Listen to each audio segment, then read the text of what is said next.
안녕하세요. 2023 강원지구학교사 연구의 자료 개발에서 학교에서 상층 대기를 관측하는 방법에 대해서 연구를 하였습니다. 그 중에서 저는 학생 활동지 심화 탐구 과정에 대해서 선생님들께서 편하게 쓰실 수 있도록 좀 안내 영상을 만들어 드리도록 하겠습니다. 일단 대기 온도 분포에 따른 습도 분포에 관련된 학생들의 자율 탐구 주제입니다. 자, 먼저 왼쪽에 그림을 보시면 아시겠지만 안개가 잔뜩 껴있는 걸 볼 수 있습니다. 대기의 온도 분포에 따른 습도 분포인데요. 아침 안개는 맑은 하늘의 징조다. 이런 말은 어르신들께서 많이 하시는 말씀입니다. 복사 안개로 지표의 냉각에 의한 현상으로 날씨가 맑을 것을 예상할 수 있습니다. 그렇다면 과연 이 원리는 무엇인지 오늘 한번 알아보도록 하겠습니다. 실제로 학생들과 이렇게 같이 해보시면 좋을 것 같아요.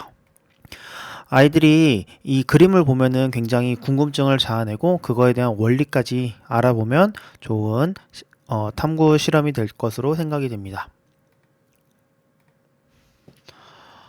일단 그 전에 습도에 대해서 좀 알아볼 텐데요. 습도란 공기 가운데 수증기가 들어있는 정도입니다. 즉 공기 속에 수증기가 얼만큼 들어있냐, 이게 바로 습도이고요.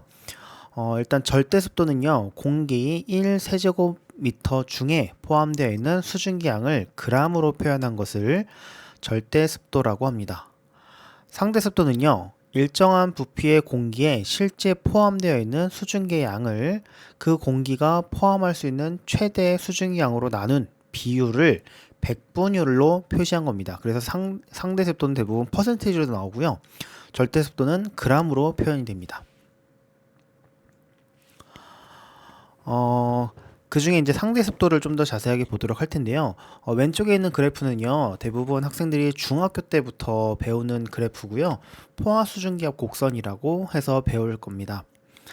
자, 먼저 상대 습도는요, 제가 이제 그 활동지에도 좀 실어 놨는데요. 기온에 따른 포화 수증기량을 표현하는 방법입니다. 상대 습도는 A는 포화 수증기압에 도달을 했고요. B와 C는 아직 포화 수증기압에 도달하지 않았기 때문에 상대적으로 포화되지 않은 겁니다. 즉 A는 포화된 거고요. B와 C는 포화되지 않은 거죠. B와 C를 비교했을 때 포화 수증기압 곡선에서 상대적으로 좀 멀리 떨어져 있는 C가 가장 불포화, 즉 상대 습도가 가장 낮은 것으로 보실 수가 있습니다. 그래서 상대 습도의 양은 A, B, C 순이 됩니다. 포화 수증기량에 도달한 공기 덩어리는요, A가 되고요. 공기를 포화시키는 방법은요, 이 공기 덩어리 안에 수증기를 더 공급을 해주거나 또는 온도를 낮춰서 포화 수증기압에 도달하게 하는 방법이 있습니다. 간략하게 보면요, 이 B 같은 경우는요, 수증기를 더 공급해서 여기에 도달하게 하거나 또는 얘를 낮춰서 여기 온도를 더 낮춰주는 방법이 있겠죠. 수증기를 이만큼 더 공급하거나 온도를 약 5도 정도 낮추면은 B 같은 경우는 포화된다는 걸 알 수 있고요. C 같은 경우는 온도를 거의 10도 정도 낮춰줘야만 도달할 수가 있는 겁니다. 포화 수증기 양에 도달하게 되면 수증기는 포화되어서 물방울로 바뀌거나 또는 이제 빙정으로 바뀌기도 합니다. 그렇게 되면서 구름과 안개가 만들어지는 거죠. 안개의 종류에는 여러 가지가 있는데요. 그 중에서 우리가 첫 장면에서부터 보았던 복사 안개에 대해서 먼저 보도록 하겠습니다.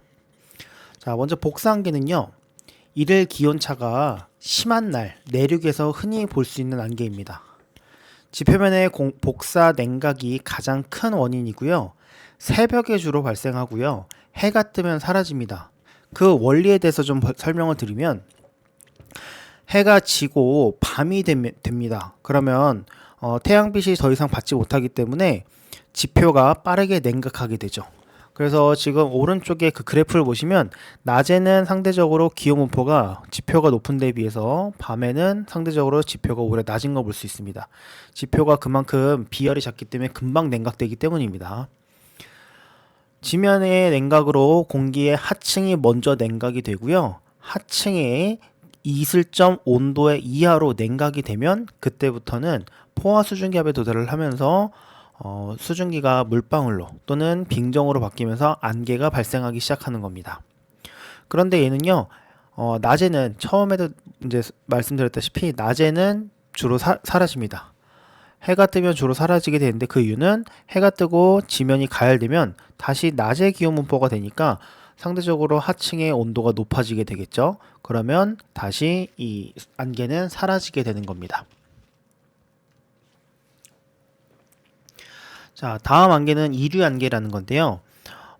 공기의 이류, 즉 수평 이동과 관련이 된 겁니다. 따뜻한 공기가 찬 지면으로 이동하게 되면 하층 냉각으로 이슬점 아래로 하강하기 때문에 만들어지는 건데요. 자, 따뜻하고 스뷸한 공기가 있습니다. 밤이 되면 대부분 복사한계랑 좀 약간 비슷하긴 한데요. 자, 여기는 따뜻한 물이 있는 곳이에요. 따뜻한 물이 있는 곳에서 얘가 차가운 지표로 가게 되면 지표 아래쪽이 먼저 냉각이 되겠죠. 그러면 거기에서 안개가 형성이 되는 겁니다.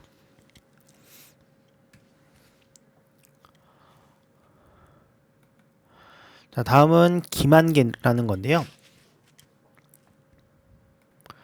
김안개는 이류안개와 비슷하긴 하지만 오히려 반대의 개념이라고 보시면 되겠습니다.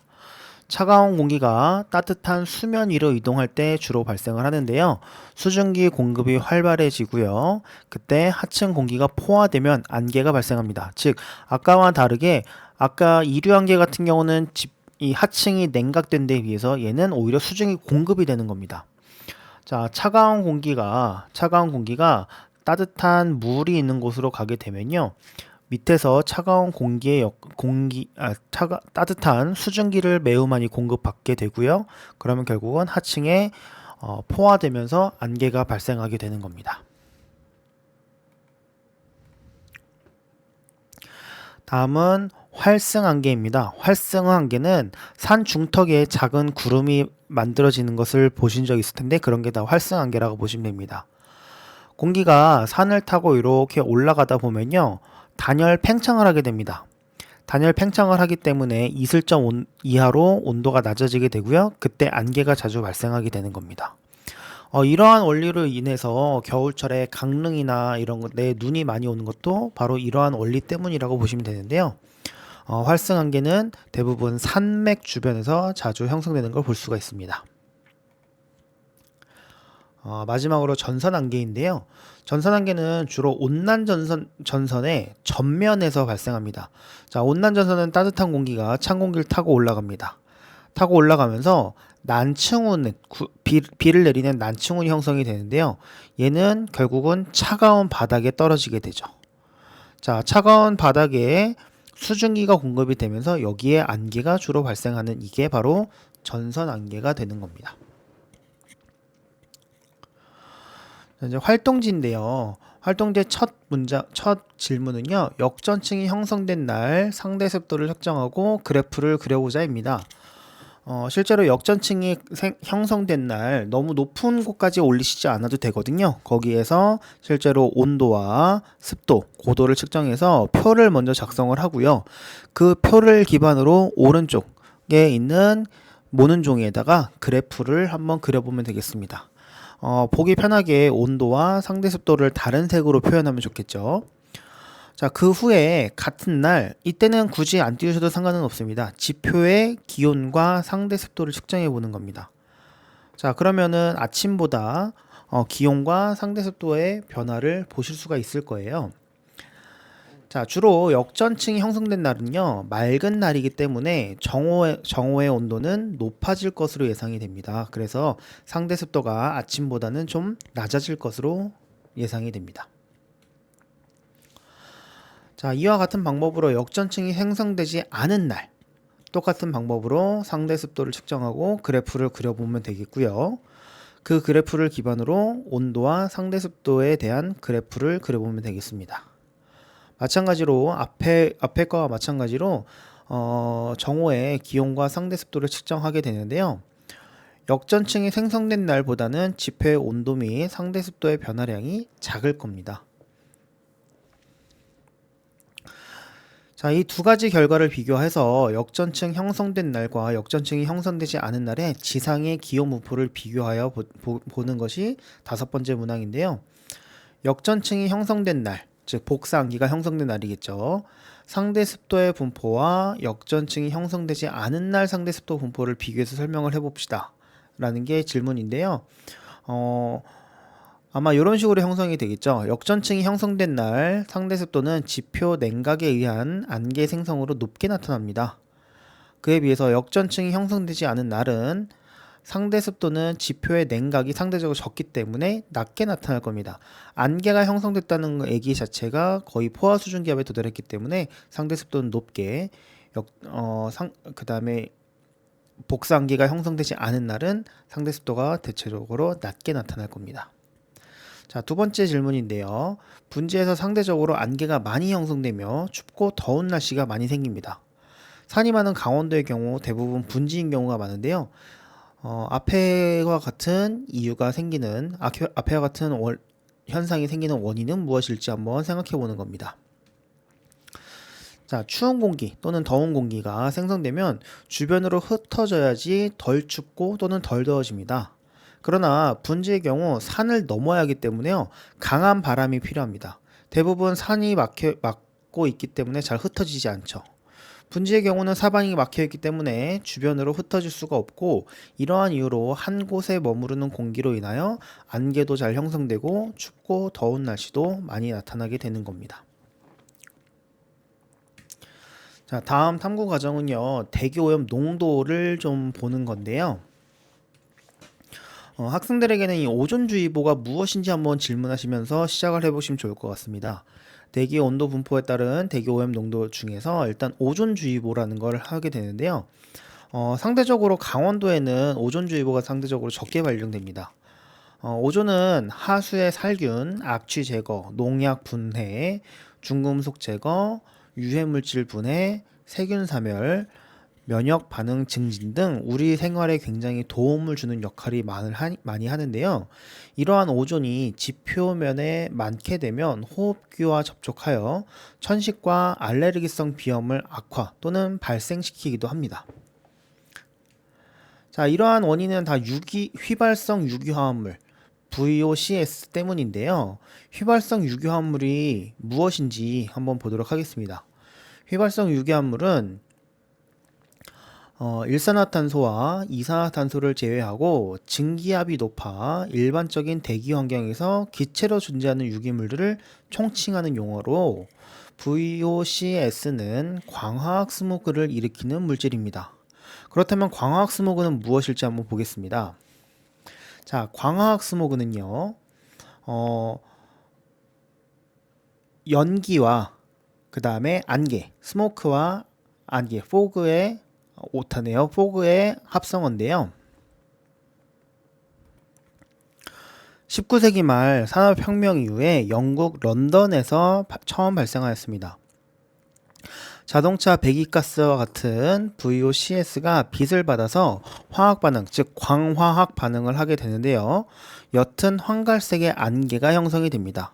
처음 발생한 지역의 이름을 따서 LA형 스모그라고도 불리는데요. 자, 밑에 보시면은 결국은 요 오존이 만들어졌을 때 이 큰 피해가 결국 발생하는 것을 알 수 있습니다. 그렇기 때문에 우리가 오존의 농도에 대해서도 주의 깊게 보셔야 될 겁니다. 이제 라디오 존들을 띄워서 실제로 이제 이 VOCs를 비교하는 방법인데요. 역전층이 형성된 날 VOCs를 측정하고 그래프를 그려보는 겁니다. 앞에서 했던 것처럼 상대 습도 그리는 것처럼 여기다가 그래프를 채우시면 되겠고요. 두 번째, 고도에 따른 온도와 휘발성 유기화합물의 그래프를 오른쪽에 있는 모눈종이에다 그려보시면 되겠죠. 이 휘발성 유기화물은 결국은 이 자외선의 영향을 받기 때문에요. 자외선이 한창 강한 12시를 지나서 대략 오후 2시쯤 반응하는 시간도 이제 주어야 되기 때문에 오후 2시쯤에 측정하는 것이 좋습니다. 그때 지표의 기온과 휘발성 유기화물을 측정해 보면 좋겠는데요. 자, 역전층이 생성된 날, 맑은 날이기 때문에 오후 2시에 햇빛이 굉장히 더 강하게 될 겁니다. 그래서 VOCS의 농도가 높아지게 될 것으로 예상할 수가 있습니다.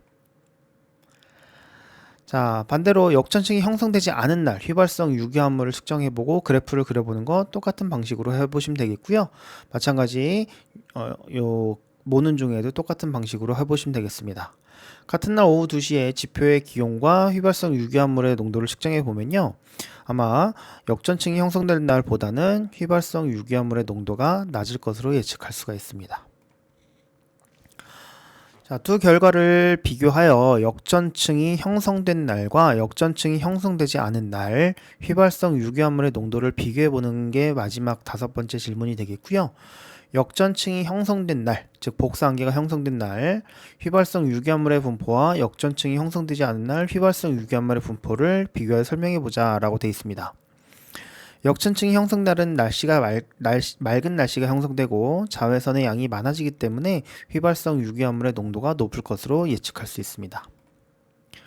자, 두 번째는요. 휘발성 유기화물은 광화학 스모그를 발생시키는 물질로 우리에게 큰 피해를 입힐 수가 있습니다.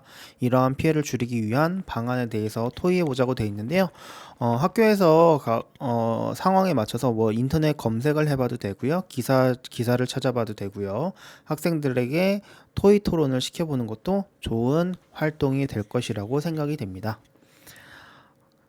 잘 활용해 주셨으면 좋겠습니다. 감사합니다.